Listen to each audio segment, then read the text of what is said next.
চরিত্রহীন হয়েও না, টিকবে না ইনশাআল্লাহ।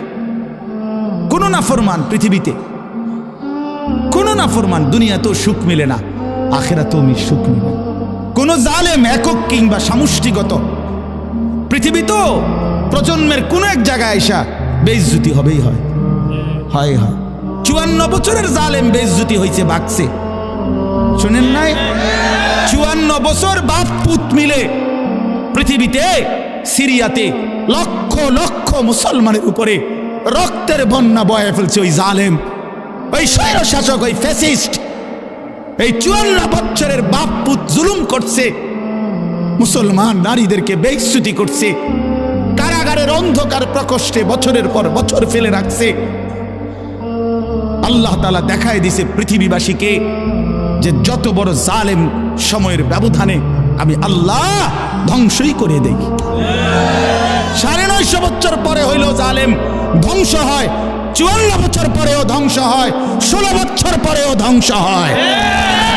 জালেমের পতন নিশ্চিত। এই জন্য 8ই ডিসেম্বর নতুন উইকেট পড়ছে, শুনছেন না? এই যে 8 তারিখ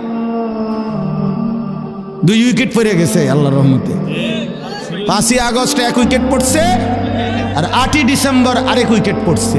2024 উইকেট পড়ার বছর।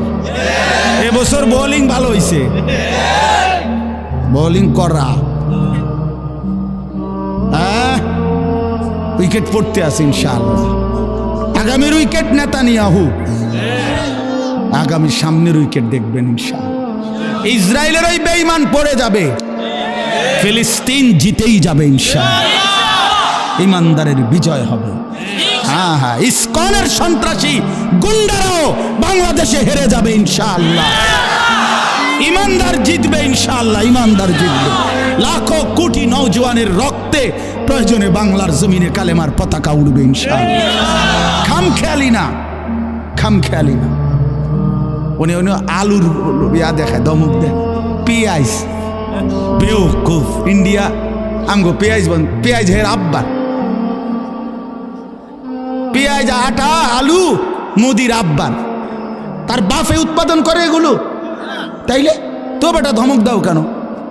তাদেরকে 130 কোটি ওই হিন্দু বেঈমানকে যিনি খাওয়ায়, প্রতিদিন রিজিক দেয়, তিনি তো বেটা আমার আল্লাহ বেটা। তো তুই আমারে ধমক দাস কেন বেটা? তুই কি রে বেঈমান? তোদেরকে যিনি খাওয়ায় বেটা, উনি না আমার আল্লাহ বেটা। তো তোর কি? তোদের তো মূর্তি ছাড়া আর কিচ্ছু নাই বেটা। তোদের কোনো মালিক আছে নাকি বেটা? তিনি তো আমার মালিক। তা আমার মালিক তোরে খাওয়ায়, আমারে খাওয়াইতো না। হ্যাঁ, তোর কথা মিয়া। এজন্য কোনো ভয়ের কিচ্ছু নাই ইমানদার। তোমরা লক্ষ কোটি যুবক বাংলাদেশে, তোমাদের কাছে দিন আমানত, ইসলাম আমানত বন্ধু, আমানত। 110 কোটিকে আমরা ভয় করি না, 130 কোটি আমাদের কোনো হিসাব না, আমরা গণি না। আমাদের একজন, আমাদের কয়জন? আগেও ছিল একজন, এখনো একজন, আগামীতে একজন। তিনি আল্লাহ, তিনি আকবার, তিনি বড়। আল্লাহু আকবার বলো, জোরসে বলো, জোরসে বলো, বলতে থাকো আল্লাহু আকবার, আল্লাহু আকবার, আল্লাহু আকবার, আল্লাহু আকবার, আল্লাহু আকবার। বেঈমান শুনুক, বেঈমান শুনুক, বেঈমান কাঁটাতারের ওই পাশ থেকে শুনুক যে মুসলমানের যুবক ঘুমায় নাই, ইমানদার ঘুমায় না বেটা। ইনশাআল্লাহ, ইনশাআল্লাহ কালেমার বিজয়ী হবে, ইনশাআল্লাহ হকের বিজয় হবে। শহীদ অ্যাডভোকেট সাইফুল ইসলাম আলিফের রক্তের উপরে, শাহাদাতের খুনের উপরে ইসকনে দেশে নিষিদ্ধ হবে ইনশাআল্লাহ। কোনো সন্দেহ নেই, কোনো সন্দেহ নেই। এদেশে হিন্দু থাকুক, কোনো মানা নাই, ইসকনের গুন্ডারা থাকতে পারবে না। আমরা কোনো সময় হিন্দুদের উপরে জুলুম করি নাই, কোনো সময় করি নাই। আমরা বছরের পর বছর ধরে বাংলাদেশের ঐতিহ্য এটা, আমরা বাংলাদেশের ঐতিহ্য, এটা সম্প্রীতির চূড়ান্ত একেবারে তুলনাহীন দৃষ্টান্ত বাংলাদেশ, যেখানে আমরা সংখ্যালঘুদের উপরে কখনোই জুলুম করি নাই। আজকে যেই সন্ত্রাসী, ওই গুজরাটের সন্ত্রাসী, সে তো সংখ্যালঘু নির্যাতনের অপরাধে সে দোষী আন্তর্জাতিকভাবে। এই মোদি সে তো গুজরাটে যখন মুখ্যমন্ত্রী ছিল তখন তো গুজরাটের হাজার হাজার মুসলমানকে জবাই করে শহীদ করছে তার আমলে। ওরা এখন আমাদের ফাঁকা বলি চলে। আমরা আপনার জুলুম, আমরা কোনো জুলুম করি নাই। 5ই আগস্টের পরে বাংলাদেশের মুসলমানের সন্তানরা সমস্ত হিন্দুদের মন্দির পাহারা দিছে। তবে হিন্দু মন্দির পাহারা দিল, আমরা মুসলমান বিনিময়ে বেঈমান তুই আমার ভাইকে জবাই করে দিলি কেন? এই ছিল প্রতিদান, এই ছিল তোদের মন্দির পাহারার বিনিময়।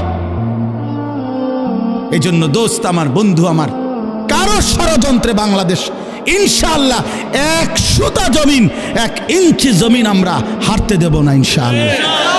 ইনশাআল্লাহ ইনশাআল্লাহ ইনশাআল্লাহ। আমার মতো 2-4 জন শহীদ হইলে কিচ্ছু হবে না, ইসলাম জিতবে ইনশাআল্লাহ। আল্লাহ তৌফিক দান করেন। চলেন, এই জন্য শেষ কথা হইল, আল্লাহ তাআলা বলেন নাফরমান আফসোস করবে, ইয়াকুলু ইয়া লাইতানি কদ্দামতু লি হায়াতি, হায় আমি যদি দুনিয়ার জীবন থাকতে কিছু নেকি পাঠাইতাম। ফায়াউমা ইদিল লা ইউআযিবু আযাবাহু লা ইউসিকু ওয়াসাকাহু আহাদ। আল্লাহ বলে, বান্দা সেদিন তোমাকে হাসরের ময়দানে নাফরমানির কারণে যেই আযাব শাস্তি দেবে, এমন শাস্তি তোমাকে আর কেউ কখনো দেয় নাই। এমন বাঁধা বাঁধবে ফেরেশতারা যেই বাঁধা তোমারে আর কেউ বাঁধে নাই। কাজে মনে রেখো বান্দা, আমি আল্লাহর আযাব বড় ভয়ানক, আমার বাঁধন জাহান্নামের বাঁধন বড় ভয়ানক। আর এর বিপরীতে আল্লাহ বলছে, যারা নেককার ইমানদার প্রশান্ত দিল, ইয়া আইয়াতুহান নাফসুল মুতমাইন্না, আল্লাহ নিজে তাদেরকে ডাক দিয়া বলবে, এদিকে যে ফিডাফিডি চলতে আছে তুমি ঘাবড়াইও না। বোঝেন না, ওই যে নাফরমান করে যে ফিটবো বাঁধবো, এবারে যদি আবার শিক্ষার শুরু করে যে খাইতে জানি কি জানি, আল্লাহ বলেন না না তুমি টেনশন করো না, ইরজিই ইলা রাব্বিক, তুমি আমি রবের কাছে ফিরে আসো, আমার কাছে আসো। রাদিয়াতাম মারদিয়া, তুমি টেনশন করো না বান্দা, আমি তোমার উপরে রাজি খুশি, তুমিও আমার উপরে খুশি। ফাদখুলি ফি ইবাদি ওয়াদখুলি জান্নাতি, আমার অনেক নেককার বান্দা ওইখানে অপেক্ষা করতেছে, তুমিও তাদের সাথে গিয়া মিশো, একসাথে আমার জান্নাতে ঢুকো। বলেন আলহামদুলিল্লাহ। অতএব প্রিয় ভাই, প্রিয় বন্ধু, নওজোয়ান সাথী, বাবা, সবাই মিলে আখিরাতকে ভাবি, ঠিক আছে ইনশাআল্লাহ। চরিত্র নষ্ট না করো, আখলাক নষ্ট না করো, আল্লাহকেই মানো, আল্লাহকেই মানো, আল্লাহকেই মানো, আল্লাহকেই মানো, আল্লাহকেই মানো, আখিরাতেরই ফিকির করো। আল্লাহ কবুল করেন এই মাদ্রাসা, আল্লাহ কবুল করেন আজকের এই সুন্দর আয়োজনে, আল্লাহ তাআলা বরকত দান করেন। এমন 2-1 জন শ্রোতা না হলেও চলবে। এই জন্য দয়া করে একজনেও হাতে ধরে মোবাইল রেকর্ড করা যাবে না। কেন? প্রশ্ন হলো, এত কঠোর হলেন বললেন কেন? উদ্দেশ্য হলো মনোযোগ হওয়া।